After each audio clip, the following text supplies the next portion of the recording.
poems that I'm going to be reading today are nearly all from Small Talk, which came out with Silver Bow, as did Leanne's book. And they're very short poems, none of them longer than 10 lines. The shortest ones are just 2 lines. This isn't something I normally do, but I've done it occasionally over my appallingly long poetic career now. And I thought, just to show people that I'm still there, still writing, because I hadn't had a book since 2017. And being as old as I am, I think, well, people maybe think I've no longer writing or worse. So I brought I'm happy to have these poems brought together. Some of them had appeared in previous books and a lot of them hadn't. So I'm going to start off with 2 or 3 roughly called nature poems. I mean, it's difficult when you've got all these different kinds of poems to find any way of organizing them, and what I did was quite arbitrary. Anyway, here goes with Heaven. Upright, he looks collapsible, some kind of trick photographic contraption, as he picks his way, stilted, fastidious, down the early morning shoreline. But let him fly, let him take off over water with that huge, steady wing beat, and his unmistakable blue-gray shape is supreme. Beak and head held back, legs trailing, he looks askance at the chit-chat and squabbles of lesser birds, intent on his own measured purposes. Now, of course, I've seen a number of herons. I've only once seen a giant sloth, and that was in captivity. But I got this short poem from that, Giant Sloth. Easy does it, I say, one step at a time. In any case, to me, the world makes more sense upside down. I believe in taking my time, mostly my night time. Live and let live. That's my philosophy. And then a poem, Skunk. Now, of course, originally I'm from the UK. We don't have skunks in England. And in North America, where I've lived since 1964, I was 4 years in the States. I've finally got used to them, and I would now, I think, almost miss them if they weren't around. 40 years it took me to acclimatize to that stink. Now I would miss it almost as much as the loon's cry. Its signature penetrates these woods, this countryside, tells me I am at home.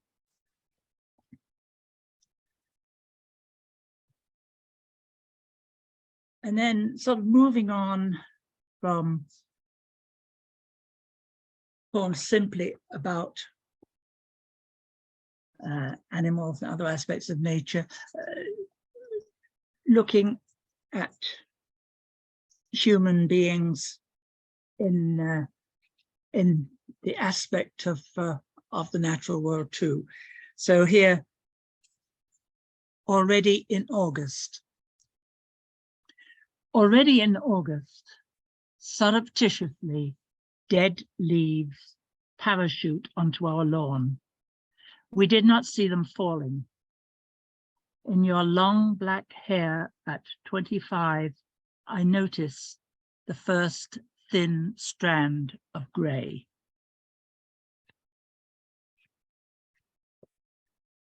Now, as anybody that knows me can tell you, I'm not.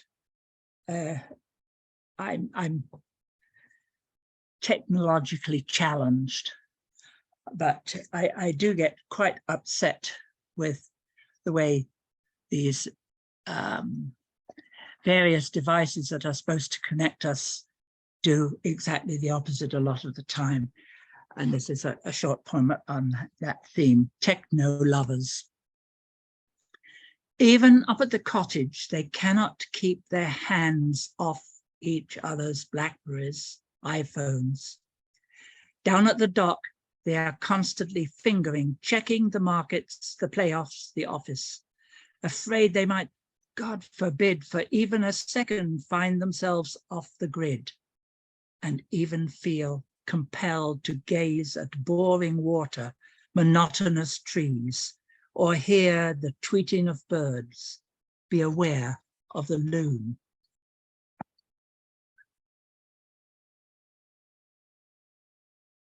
And moving on to more specifically, socio-political things, I hope nobody needs any special knowledge to get the points here.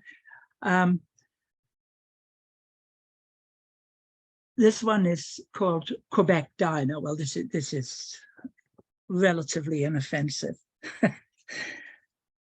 So this is actually I saw these words that I quote in a diner in Quebec many years ago. Quebec Diner. As native speakers, can we afford to condescend when in a menu we find our tongue so twisted? French fried salad gravy, chief salad, day soup. They sound like exotic frontier characters. When we, who were born as Anglos, with a greasy silver spoon in our mouths, are fluent neither in French nor cookery. One of the things, this is a poem that will mean more perhaps to people that know the west side of the Vancouver legacy. West of Kitsilano, streets named for trees, arbutus, fir, laburnum, walnut, yew, give way to battlefields, Waterloo, Blenheim, Trafalgar, school history detritus. Elsewhere, lumber barons' family names succumb to oblivion, except for this brief civic acknowledgement. Believers in posterity would do better to have their Latinized names forever attached to some newly discovered asteroid, insect, disease.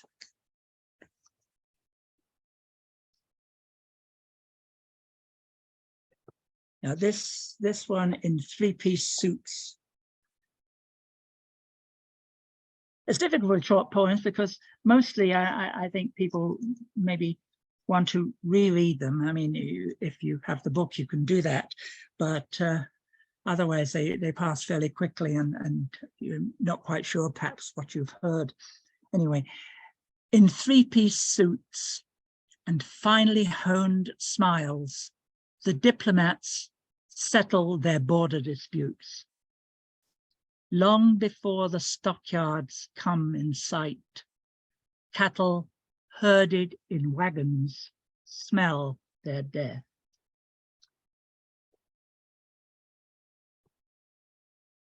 And finally, from this book anyway, I'd like to read two more recent poems and then I'll finish. From this book, if only to prove that I don't always write really short poems. One Fine Day. Now, I was watching Madame Butterfly at the opera in Ottawa. This was 20 or 30 years ago. And I noticed in the program that part of this is set in Nagasaki, and that was what got me thinking about this poem, because one, of course, of the most famous arias is in fact that Un Bel Dia, One Fine Day, Nagasaki, the sea, the harbor. How could Puccini have known that the Pinkerton man, dressed in black, would return to secure his treasure? Even with her telescope, Butterfly could not foresee how decades later her little boy would come home with that ultimate American gift of light.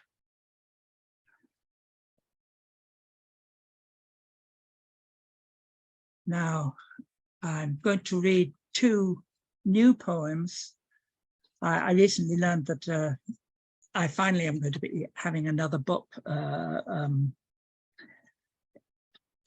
possibly this coming fall, even from Carleton Press. I'm very pleased about that, and this will be one of them. One of the poems in it, Iona Beach Park, April 2020.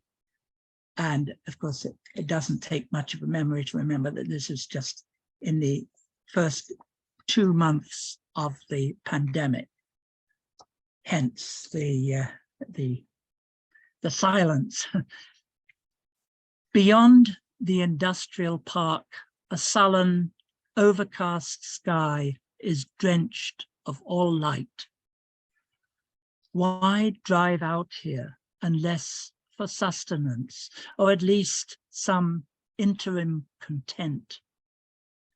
Though distanced, too far away at the end of a miles-long jetty and beyond earshot, the grey of the Salish sea at low tide, the blurred horizon, answers my mood. Una and I, becoming beachcombers, stoop to inspect fragments, tide rack of broken crab, mussel that the gulls discarded. Fragments, that the gulls discarded. Last night, my watch stopped. Now, with a new battery installed, I know I can't live outside time's fragile certainty as shadows regroup among the few disheveled trees edging the salt flats. The nearby airport's roar of arrival, departure is mute. The wind barely a whisper. Endless silence. For now, from here, the sea is in abeyance. It will return. And then finally, a poem called The Ward. And this goes back to 1953, when I was a ward orderly in a TB hospital at Malvern in England.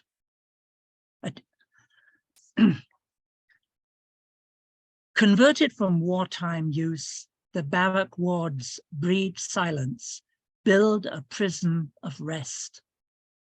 Winter outside, inside a starchy whiteness, patrolled by nurses. Bill lay there reading, listless, long scars across his back, where first a third of one lung had been excised, then 2/3 of the other. With at night only a radio's muted hum to staunch the darkness.